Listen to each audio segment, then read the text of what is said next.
عملوا الاعلان ده بيبين ان كل حاجه ليها 8 بوينتس معينه، الكاب مثلا ب 30 بوينت، التيشيرت مثلا ب 60 بوينت او ايا كان. ولكن المشكله ما كانش في الاعلان، المشكله كان في اخر 5 ثواني من الاعلان.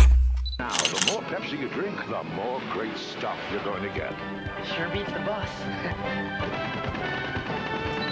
اخر 5 ثواني في الاعلان ظهروا شاب لطيف لذوذ كده، لسه شاب صغير، كان راكب طياره جت اسمها هارير جيت، طياره حربيه، كان راكبها ونازل بيها في الحوش بتاع المدرسه، وبينزل وبيقول جمله بسيطه وهي اكيد ده احسن من الباص بتاع المدرسه. كاتبين تحت الطياره دي في اخر الاعلان 7 مليون بيبسي بوينت، اي بمعنى اصح اي حد يفهمها لو جبت 7 مليون بيبسي بوينت هتقدر تاخد الهارير جيت او تاخد الجيت الحربيه ديت هديه من بيبسي. الاعلان دوت ناس كتير ممكن تشوف اللي هو يعني مين يا عم هيجمع 7 مليون بوينت عشان يجيب طياره، يا عم هعمل ايه بالطياره اصلا؟ ولكن ده انا وانت والناس العاديه. ولكن كان في واحد في امريكا شاب قرر يفكر فيها بشكل منطقي شويه، قال لك وليله 7 مليون بوينت واحصل على الهارير جيت ده.